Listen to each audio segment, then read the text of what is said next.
Hey, what's up, everybody? This is Agasicles Stamas from Gearworks.com and the E2KG Network podcasting channel here on YouTube, as well as the Rounding Off Infinity Gaming channel on YouTube.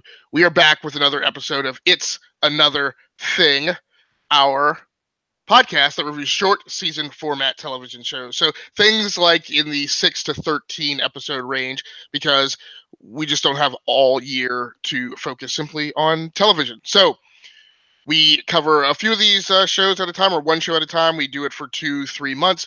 Then we go on hiatus, and then we come back. We have a little funky weirdness maybe sometimes when the shows are the thing that we're covering now, which is The Gifted, which actually is a short season format TV show, but still covers both the fall season with a winter break in between, and then we'll be back in the spring. Similar to things like The Walking Dead. So tonight we are plus one. So here with me, as always, is my normal cohort, Mr. Dave Pecci. How you doing, Dave? Good. How are you, man? Good. And back with us twice is Mr. Steven Lora. I think we might have some computer issues going on, but it's all good. He's going in and out. Sorry. No problem at all.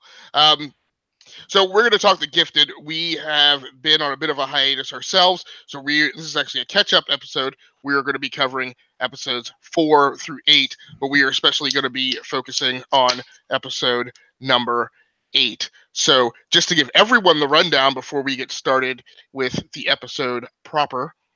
Again, we're obviously covering season 2, but we'll be talking about Outmatched, episode 5, Aftermath, episode 6, Imprint, episode 7, No Mercy, and episode 8, The Dream.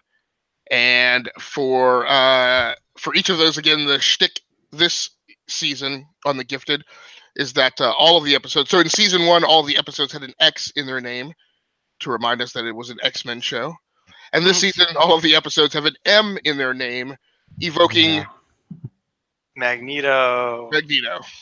And other feelings like, to me, I know it's Magneto. That was the point of the whole M thing. I mean, the M on the episodes. Yeah. Unless they go to E next, if they're spelling out X-Men. I don't know. Yeah, well, that's true. It's all subject to interpretation. What it invokes in me is a feeling more so of House of M, because it seems like it's kind of about like the Magneto kind of family, in the extension thereof. But obviously, key still in that central theme is Magneto himself. So Dave, while I'm getting the social media out, I just wanted to hear you riff a little bit on your overall general feelings of this kind of middle pack of the season, this sophomore section of the season, if you want to call it that, after we talked about the first 3 episodes in our initial podcast. So from that, how have you felt the series has progressed overall without getting into the specifics of each episode? I'm sorry. So it's weird tonight. So first of all, my voice is cracking because my kids have had some type of flu virus, and the small byproduct that I've gotten is the sore throat. So my voice will crack. I may sound like a 14-year-old tonight. But what's funny is with Steven here, we've been doing the What's Your Issue podcast. So every time I want to ask Dave, tell me what you think about this episode, I'm thinking that I'm asking Steven, did you read this issue? So I may flip-flop. I may flip-flop the terms episode and issue several times tonight. But Dave, tell me how you felt about the last 5 episodes. I'm kind of annoyed about the whole, we still haven't called Magneto.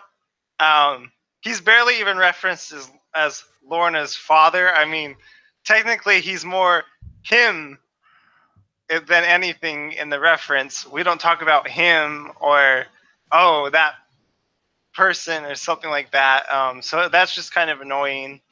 It just makes me wonder if we're ever going to get, any sort of actual scene time with Magneto, even if it's something like Supergirl season 1 where we saw a silhouetted Superman.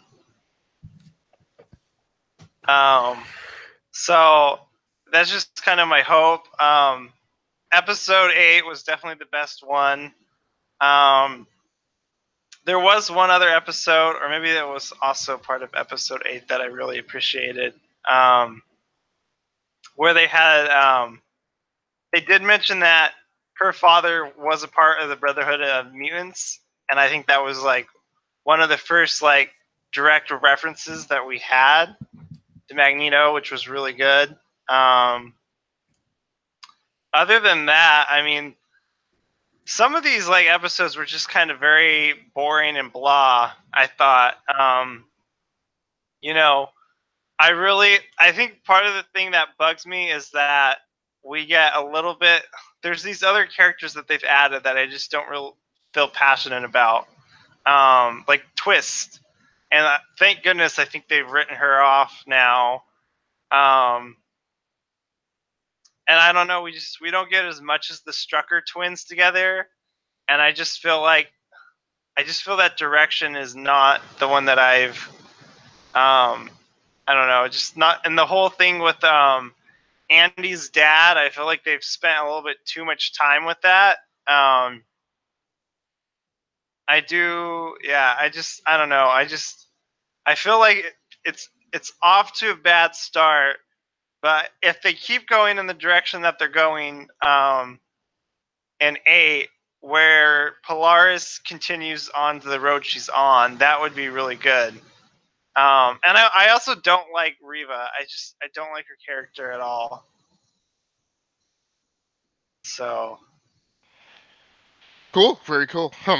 Very interesting. We will have much to discuss. Steven, general impressions of the arc traversed in episodes 4 through 8, without getting into the specifics of each episode. do we lose him?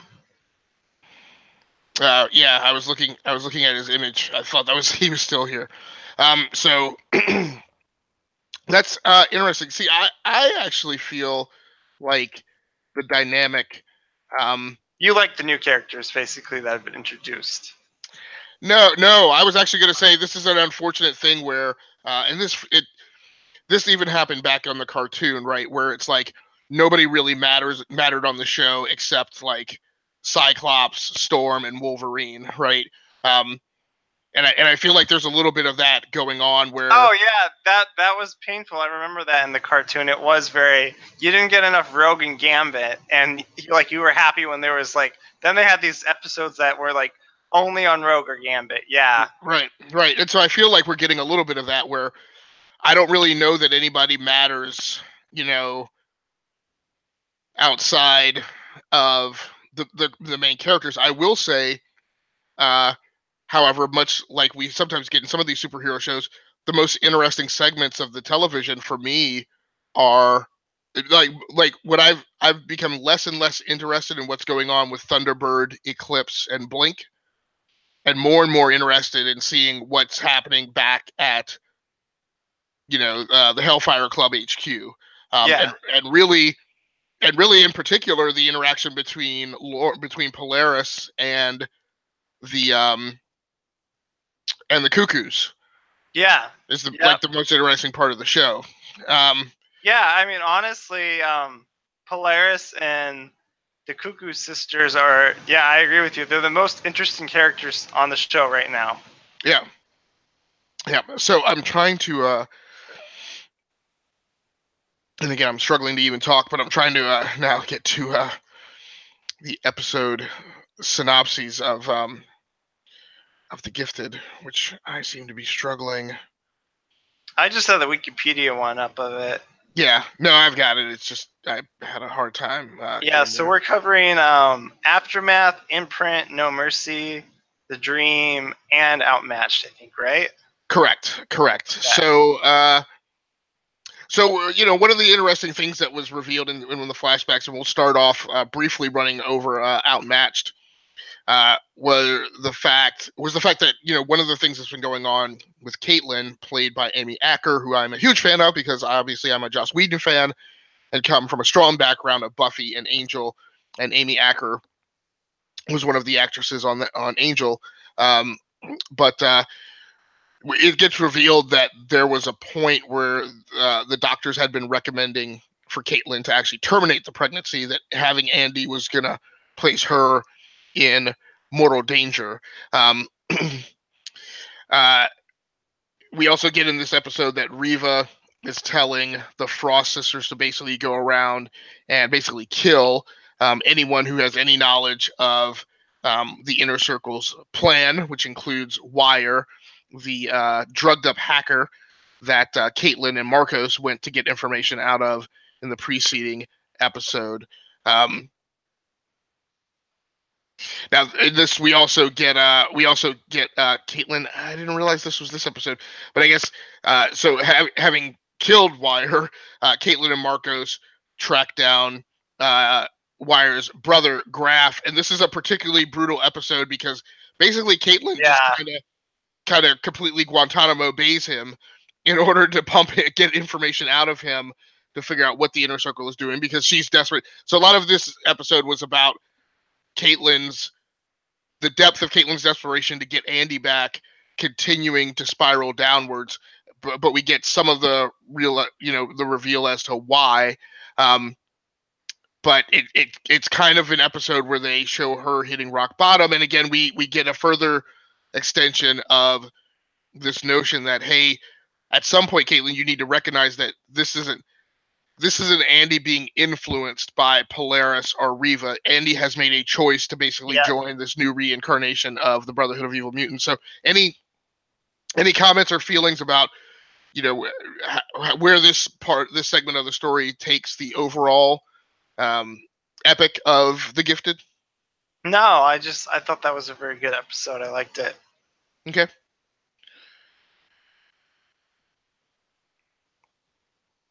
So going on to the next episode, Aftermath. I want to also mention in episode 4, we twist up the story of Jason. I don't like him in this new season. I'm gonna throw that out there. Right. It's just kind of super annoying. Like kind of whenever he shows up, it's kind of like he's just kind of. We get it, man. You can't get over your wife. How many scenes do we have to see of you calling your wife, trying to talk to her? I actually like the theatric element. I like his Splinter arc, right? Meaning, so I don't like the character, but you're not supposed to like the character, right? Yeah. And in season 1, he was definitely the villain. He was definitely the over-obsessed. I mean, he's the Thunderbolt Ross. He's the Frank McGee. He's all of these archetypes of the obsessed character. He's the who was the guy in the second X-Men flick? Stryker, I think, was in the second X-Men flick, who was constantly obsessed with getting Weapon X back. Right. So he's all those types of characters, and he obviously pushes it too far.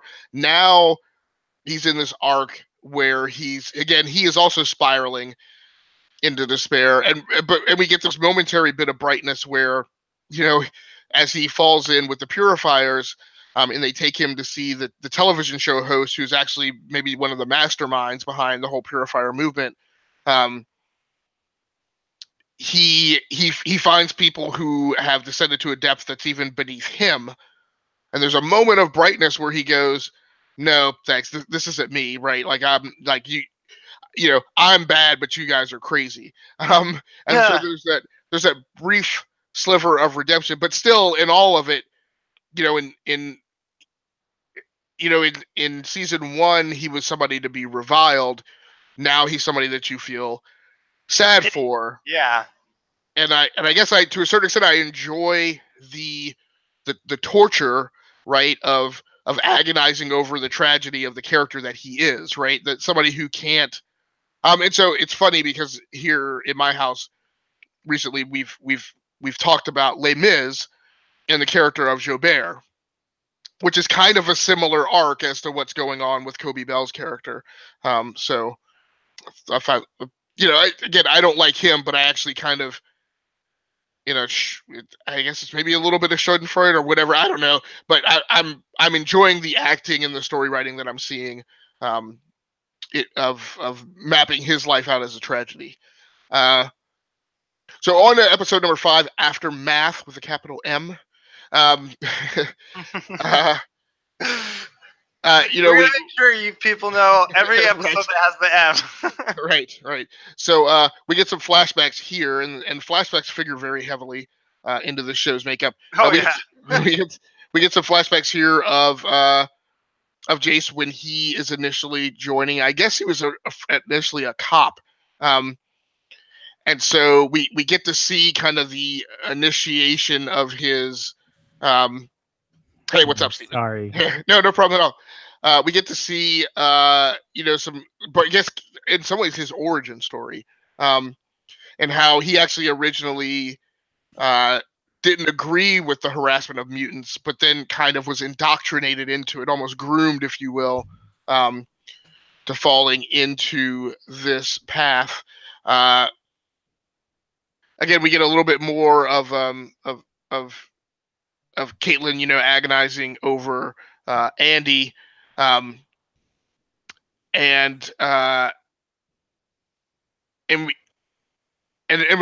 we get a full-on assault, of the purifiers attacking the health clinic where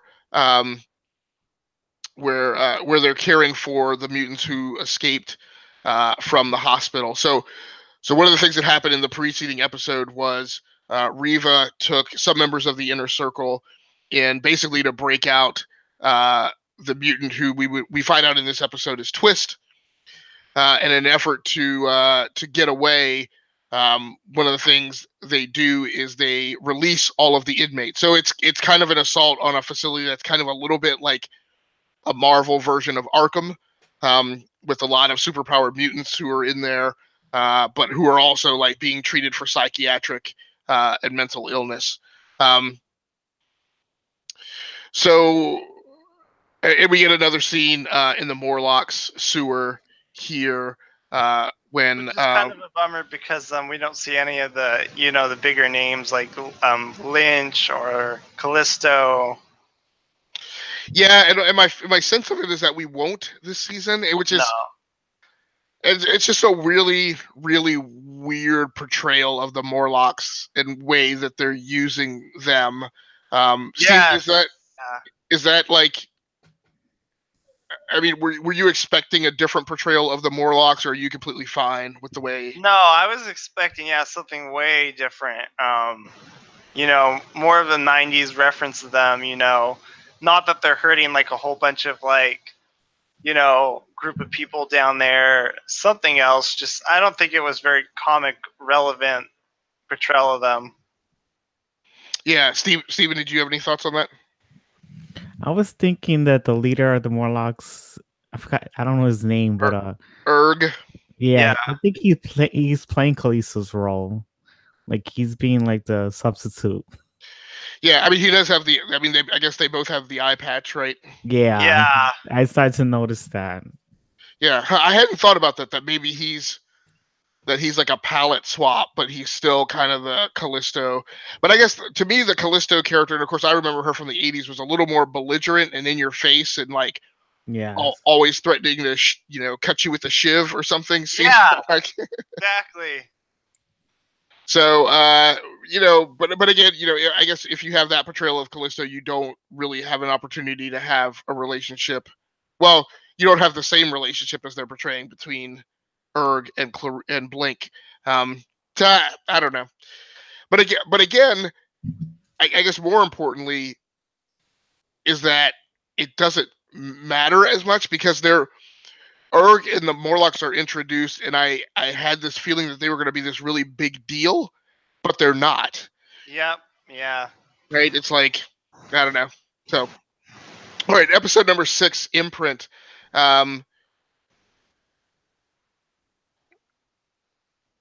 So we get more of the purifiers becoming radicalized as they bomb a church and continue to burn things to the ground. And I don't really. I guess our mutants are still operating out of Atlanta. I guess, or somewhere in Georgia. So they go to Atlanta to reunite with Shatter, and try and move some of the mutants there. Jace figures out that. Well, wait a minute. I guess it's hard for me to track the geography of this. So I guess they go to Baltimore, where some of the mutants from Atlanta fell back to. But the big thing is that they get reunited with Shatter, who is what to me is one of the more awesome kind of secondary tier characters, just as far as his overall design and power set. Right, and that was good. We got a little bit of the like why he had kind of the thing on his head, right? Yeah, the Right. crack.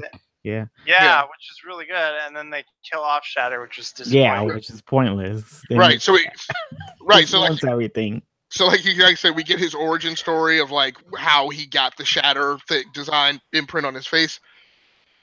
But again, it matters not because they kill him in this episode. So a lot of this too, we get the big conflict. I think it was this episode, between Lorna and Esme, when Lorna figures out that Esme was actually in Dawn's mind, and we get definitely the angry side of Lorna coming out, and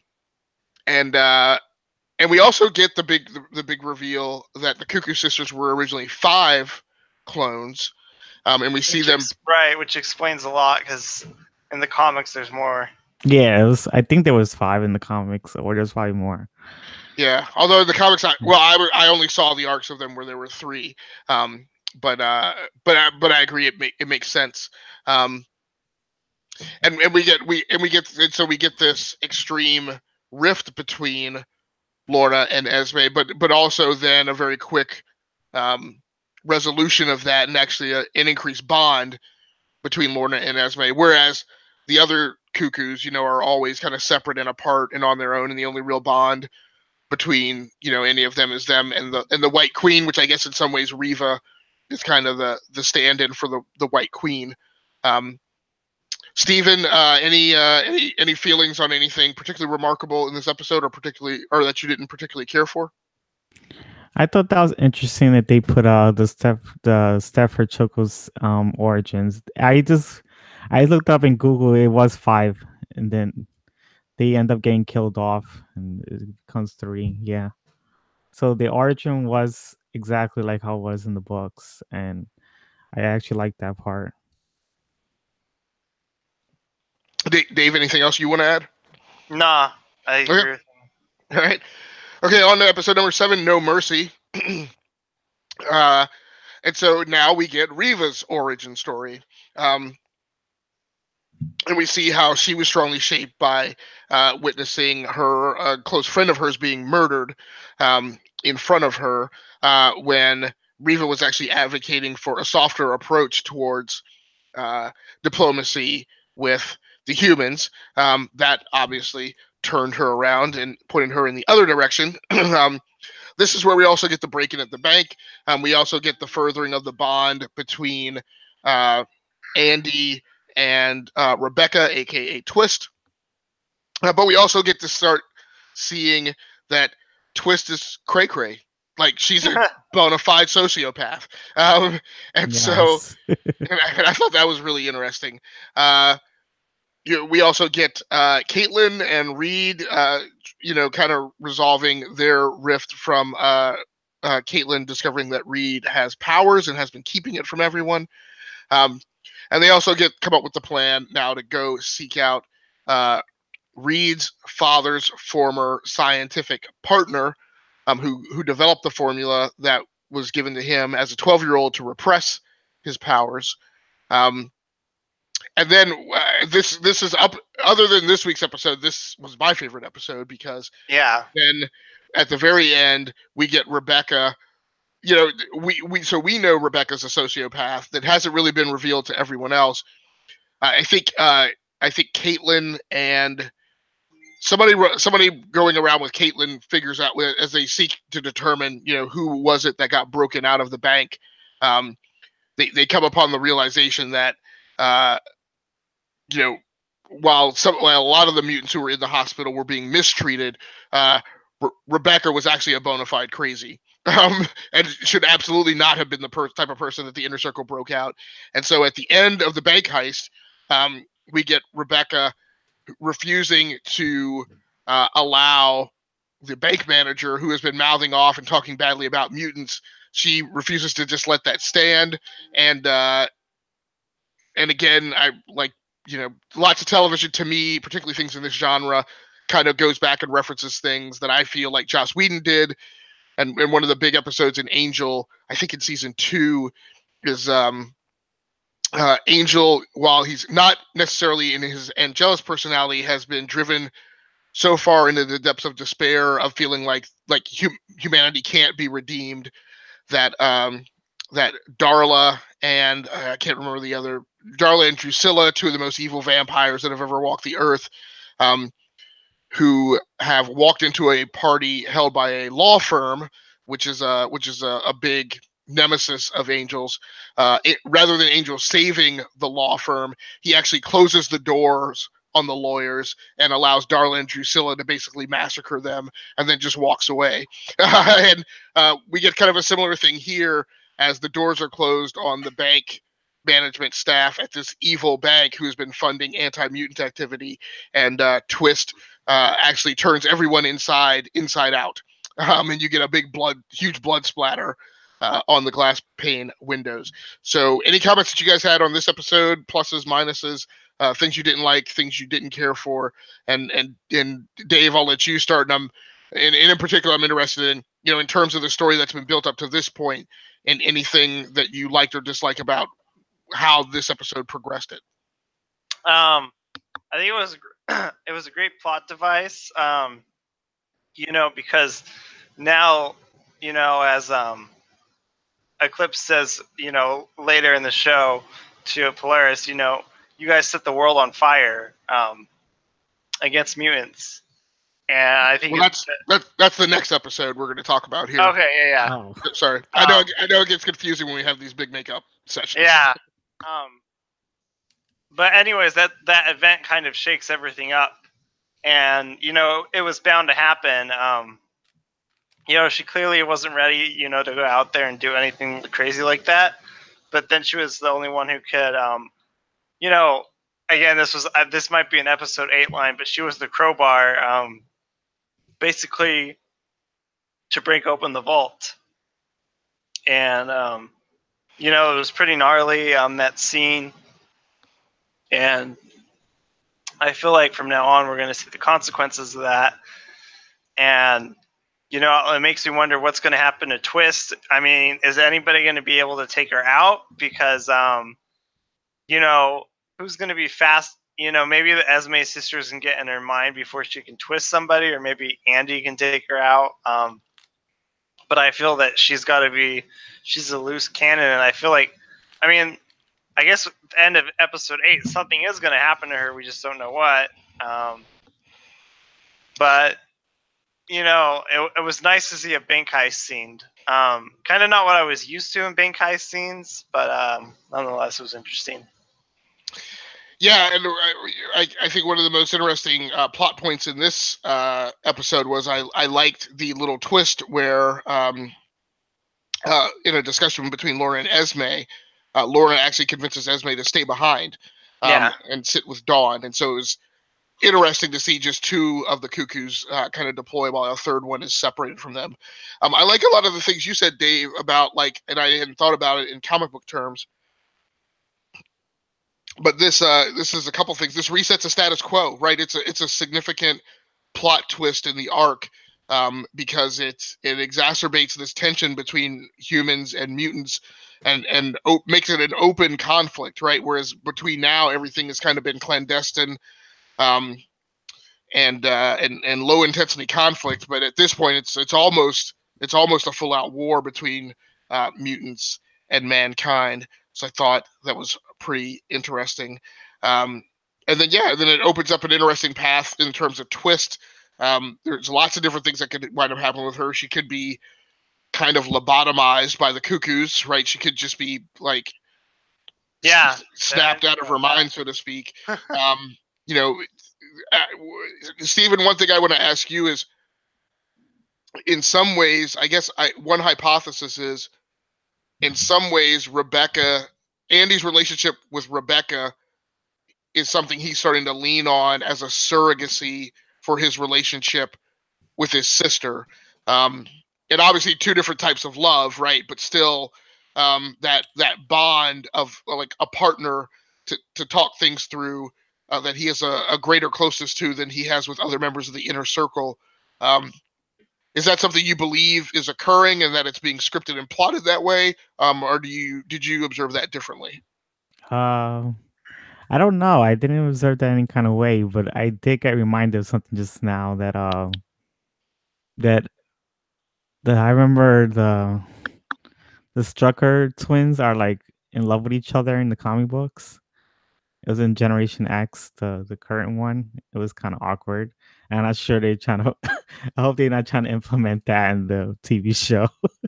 It'll be real awkward. Yeah, just based on the actor and actress that they casted for the role, I don't feel like they're heading in that direction. But yeah. So, any other comments on anything in episode 7 that you felt were good, bad, or noted that? I don't know, but I think Twist's personality is getting very chaotic. They try to sympathize her earlier, and now she's just straight up sociopath. Yeah, and so this is one of the problems that you kind of endemically have, like with the notion of the Brotherhood of Evil Mutants, right? Like, Steven, you and I talked on the last episode of What's Your Issue, or two episodes ago. What's Your Issue is like there's an endemic design problem inherent in the makeup of the Legion of Doom, right? Inevitably, it's always going to end a certain way because alpha personalities that are villains eventually are never, are always going to hit a point where they're going to stop working together. And therefore that's always their ultimate demise, and it's predestined to happen. In the notion of a Brotherhood of Evil Mutants, I mean, even if you go back to the comics, one of their endemic problems in the design of that, the architecture of that group, is at some point you are always going to recruit and ingest sociopaths and psychopaths who are hell-bent on just murder, and right, and they're always going to be a disruptive force in your execution of a very managed and nuanced plan. So, Rebecca, I think, is maybe the first of those. Arguably, the Cuckoos are kind of homicidal, but they're much more deliberate in their execution of their executions, I guess I should say. Yeah. So on to episode number 8, and this will be the wrap up for our for our episode, but we'll spend some more time talking through the specifics of this. Titled The Dream, directed by Robert Duncan McNeill, which I mentioned last episode. I think that, for people who remember, Robert Duncan McNeill portrayed Lieutenant Tom Paris on Star Trek Voyager. And he is actually listed, I noticed he's credited in this show as the producer, maybe executive producer this season. So I'm not, it seems like he is second in command to Matt Nix, and might actually, I'm not sure between he and Nix who's the showrunner. But Robert Duncan McNeill is obviously playing a large creative part in this season. So in this episode, we get a lot of flashbacks. We get a lot of flashbacks of Marcos and Lorna's relationship just before the baby's born. We specifically get, finally, like, clear, actual acknowledgement that Magneto is Lorna's father. We get that from her caregiver, who she refers to as her aunt, although it's not really with absolute certainty that there's actually a blood relationship between the two of them. But we do get that person, openly stating that, you were given to me to be watched over, for your safety. Excuse me. So we get a lot of flashbacks. We get a lot of bipolar, angsty Polaris growing up as a teenager, in her Friday Night Lights style town, and again, flashbacks between her and Marcos. We get a run. The episode opens with the escape from the bank, and with Twist taking off out of the Cadillac SUVs that they're driving.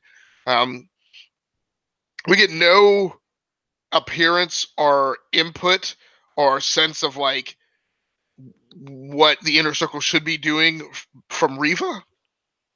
She is surprisingly absent from this episode.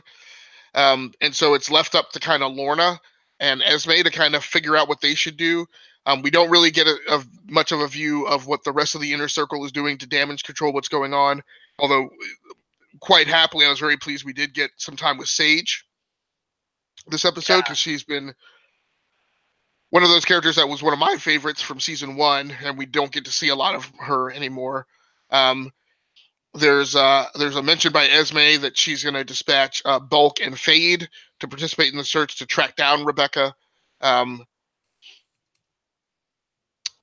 don't get a lot of Andy this episode either, but we do see in the other plot point, we do see Reed checking in to talk with the former partner of his father to reveal that they have a whole science project going on where they are learning to treat mutants to control their powers. In a very what was it X3 where they had the exactly, that's exactly what I was thinking. X3, when they tried to inject Angel with it, cure all.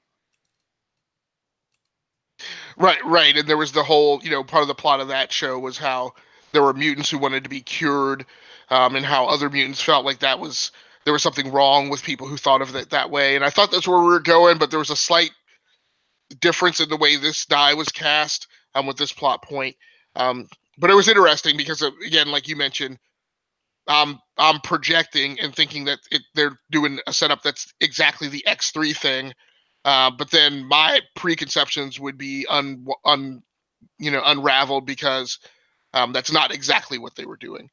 Yeah, right. It's not going to turn into a cure. It'll be something like extermination.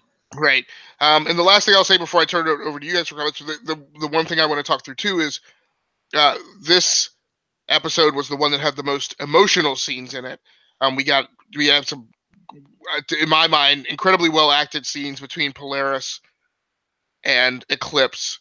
Yeah. We also see some tension in perceptions of the world around them between Lorna and Esme that I felt were really well acted. And I also love the final dramatic scene of seeing Polaris put on a costume that is much more invoking of her relationship with her father, right? A little more Magneto-like. So Steven, specifically, anything in particular in terms of actor chemistry that you liked in this episode between any of the actors and characters that were on screen in the various scenes? I think this is my favorite episode because the arguments were very clear. They weren't. The problem I have with the show is that no one can get along. And the first time I felt like the people got along in this episode finally. And another thing is that the arguments actually made sense in this episode. That's why I kind of liked, like, there was a reason for certain characters to argue certain points where, like, they showed that that Eclipse was arguing with Lana because she felt disappointed that her father wasn't around, and now she's turning around and doing the same thing. And he was trying to come to an understanding why she would do that. And I could see the good drama there. Very, very cool. Dave, any breakout performances? Any particular acting performances that you felt were above and beyond? Just the Strucker mom, I think she's had the best performance, I think, of all of them. And Emma Dumont, just those two have been amazing.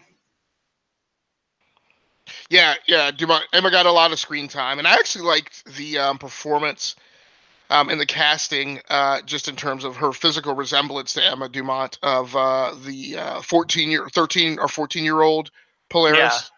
Yeah. I thought that was pretty well too. Steven, any comments on pacing in this episode in particular? I think the pacing was well done. I honestly didn't have a problem with it. Yeah. Any concerns that, so this episode was one where they dealt with a lot. There were the flashbacks, there were the things in current time, and progressively, like, the stories get more complicated, and the size of the cast of the characters that are being brought in kind of widen. Did you at any point feel like this episode was particularly schizophrenic, or do you think they managed it and held it together pretty well? I think they hold it pretty together well. Yeah. All right. Dave, favorite scenes from this episode? Just the scene where she finally puts on, her crown that's very iconic in the comics, which is kind of a symbol of, how Magneto has his helmet. The crown is that symbol. So it's just, I really appreciated that. We always talk about in everything that we've seen, Daredevil, Defenders, Luke Cage, Iron Fist, when are we going to see the stinking costumes? So we got to that point. But it was only her headpiece. It's close enough. But it was shrouded in darkness, but it was the regular comic book costume. I thought the whole thing. You just didn't get to see all the detail because it was kind of like an elegant. She had an elegant kind of outfit on, which is usually what she's portrayed in. So she kind of looks like the princess of Genosha, right? Because that's kind of where she ends up being, or the princess of House of M. Okay. And the look, right, with the hair slicked back and right. Oh yeah, it's all that. Yeah. So Steven, favorite scenes for you from this episode? I think my favorite scene would be the flashbacks with Magneto. I mean with Lorna and with her adoptive mother, and yeah, it's just like that scene the most for me. Talk me through your reason behind it. That was not what I was expecting you to say. That's an interesting choice, and I can see why, but I want to hear you kind of talk through what about those scenes did you find particularly appealing in comparison to other scenes in the show? I don't know. It was more emotional, and I liked the dynamic between Eclipse and Polaris. I just liked their relationship there. It was more emotional and deep, and they had a connection, and I kind of liked seeing that. Okay. Dave, any notes on cinematography this episode? Anything that you felt was shot very well in terms of camera work? Camera work. I'd say camera work and effects. I mean, in particular, I'd like to hear. The plant effect was pretty nice. That mutant that was controlling the plant powers. Okay. Yeah, that's true. That was really good. Just the whole scenes of that whole campus they were on were really nice too. That lab wherever they were at. Yeah. So a lot of the different mutant powers in there were pretty interesting. When we used to talk about the CW shows, one of the things we would always talk about, or that I would always bring up, is how, one of my problems with The Flash was that, like, it was very clear, even without episode numbers, you could very clearly see, like, an early season. You could always very clearly tell an early season episode versus an episode that was like a May episode where they're leading up to sweeps, because they would clearly be saving special effects budget on those early season episodes, and you would get like really crappy special effects, and you're like, come on, they've done this before. I know that they can do this, but like clearly there's a budget constraint on, like, don't blow the special effects budget in episode number 5. We got to reserve that for like the lightning scene, right, in episode number 17. So one of my questions is the inside out effect that we see from Twist. Like that dead body where his his hands. Oh, yeah. Yeah, the guy's hands are where his feet are, and his that was kind of crazy. Yeah, that was yes. Thumbs up for that. Well done, Robert Duncan McNeil, on that. I was like, whoa, because again, up until now, we've seen, and when Thunderbird, walks up on it and does the kind of thing, you think that's all you're going to get again, because they've done that a couple times. But then they actually put the camera on the body, and I was like, and gave it like let you kind of soak in it for like about 2 or 3 seconds. It wasn't just like a snap away. So yeah, I thought that was pretty impressive. I don't know, has anybody heard or picked up on anything notable about the music or soundtrack? And a more specific question maybe is, did the music box have a little bit of a under like a second or third tier theme from the X-Men original cartoon when she pulled out the music box? I couldn't catch any. If there was one, I didn't catch it. Okay. Is there something in there? I couldn't tell. I was trying to match it, and I was like, is that like the background riff from like the like not the main theme that you hear on top, right, but like a a second or third tucked musical line? But I was trying to force it. Maybe I was trying to make it happen, and it wasn't there. I feel like that was something that we were supposed to know or pick up on, whether it was part of the X-Men theme or whatever. But I feel like that wasn't. There's no way in the world that was just like some random music box. Maybe from the movies, but there's no way it was from at least the '90s animated series. Okay, all right.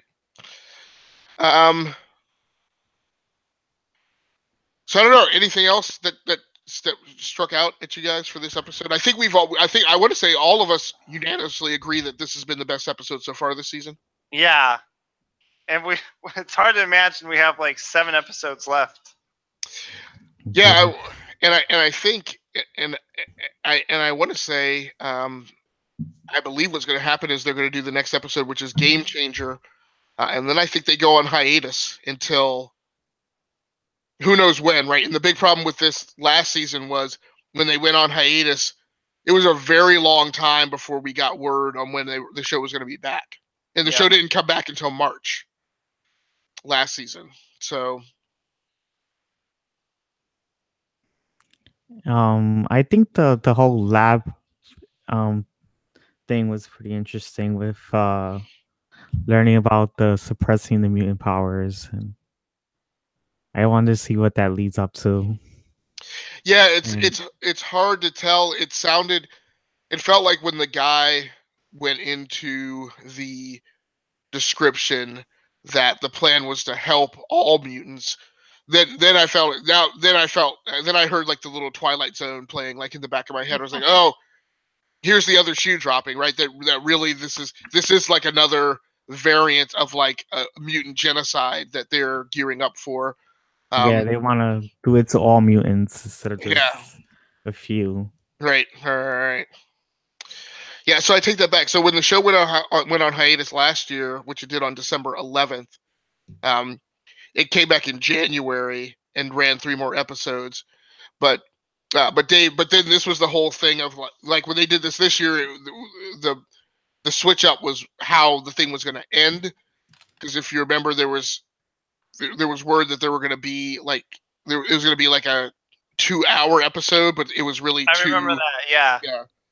So, but right now there's no indication, there's no intel on what's going to happen when they go on hiatus this time. And the last episode lists out to December 4th. So, and it'll be interesting to see what goes on with all the Marvel TV series, right? Because we know Luke Cage and Iron Fist have been slammed. I haven't read about Daredevil or Jessica Jones. Well, Daredevil just got canceled. Okay, they did Daredevil too, or at least off of Netflix, I assume. Yeah, off of Netflix. I think they're all going to Disney streaming service. I think that's what the plan is, because they canceled 3 shows already: the Daredevil, Luke Cage, and Iron Fist. Yeah, and an official statement from Marvel came out today, indicating promising more Daredevil adventures. Yeah, that's what they've been saying for all of them. To honestly, saying they give a tease and you can see more of these characters in the future. So I think it'll be something more. Yeah, I mean the only things remaining that have not been officially canceled are Jessica Jones and the Punisher. But my feeling is those memos are sitting on somebody's desk. Right? Yeah, I think they're waiting for the season to end, and they'll make the announcement. Yeah. Now already announced for the Disney Plus series, and I just I don't really understand this at all. Oh, is that the name of it now? Disney Plus? That's what's Disney Plus. So supposedly there's going to be a Vision and Scarlet Witch series. There's going to be a Loki series.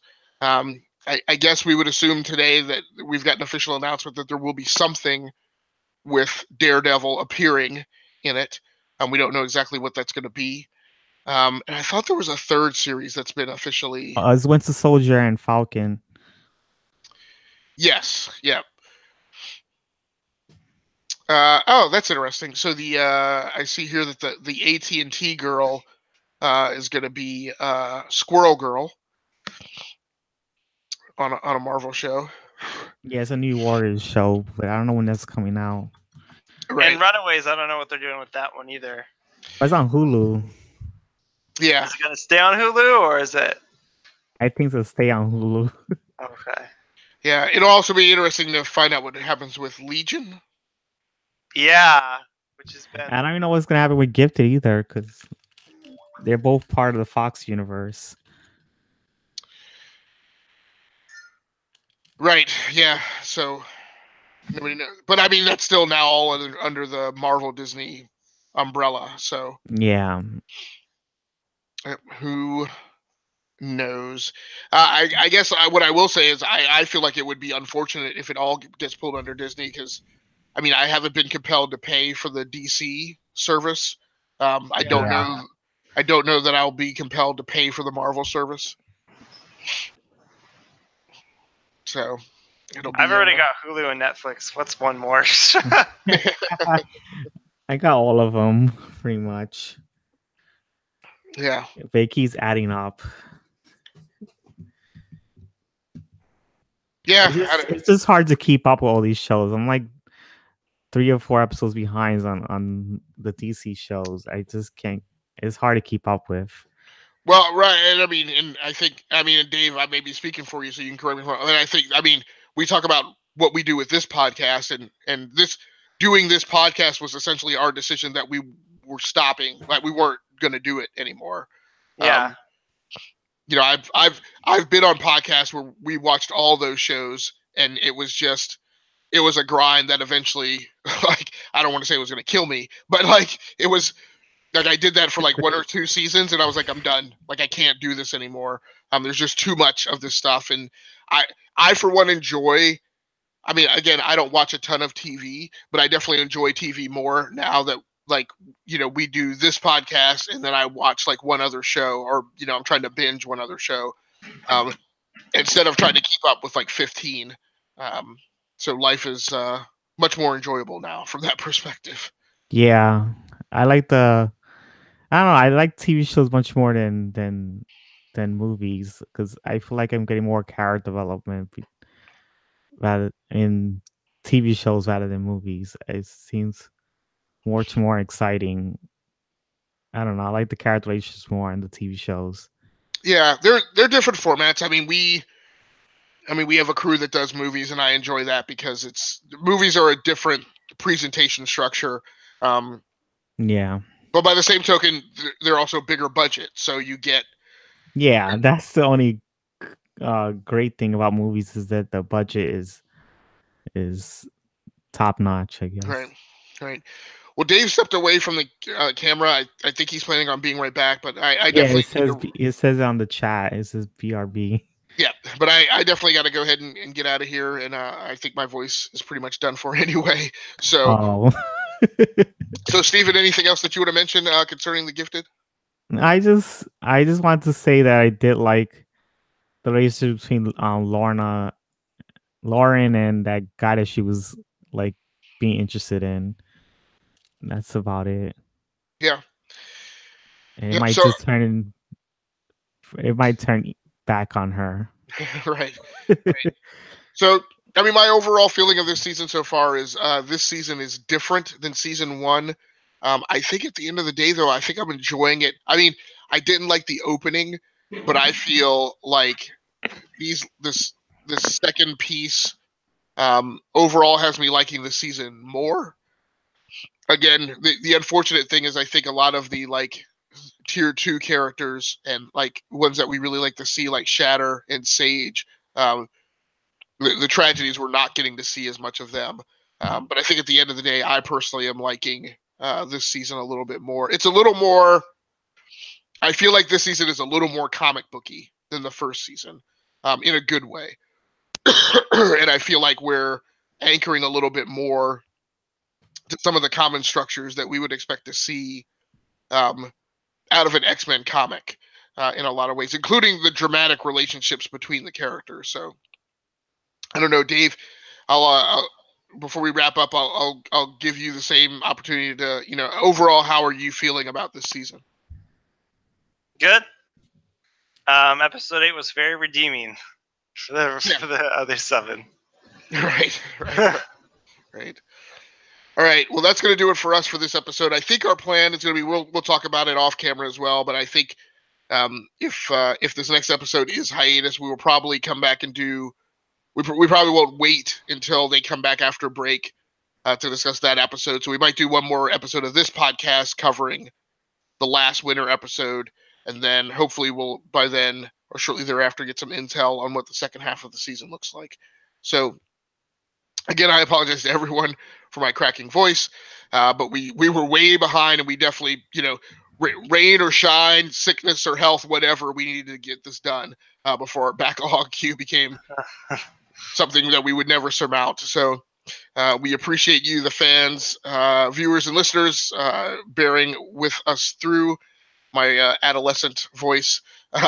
And we will see you shortly, probably in a couple weeks, when we come back to talk about the last episode before hiatus. So once again, my name has been Agasicles Stamas. My co-hosts have been Dave Pecci and Steven Lora from the What's Your Issue podcast. And on behalf of GearWorks.com, the E2KG Network podcasting channel, and the Rounding Off Infinity Gaming channel on YouTube, that's going to do it for us for this episode of It's Another Thing. Join us again in a couple of weeks where we will talk about the final winter episode of The Gifted. Until next time, take care of yourselves. Happy hunting. Stay safe out there. Watch the TV shows that you like and come here to talk about the TV shows that you love. Thanks so much. That's going to do it for us. We're out.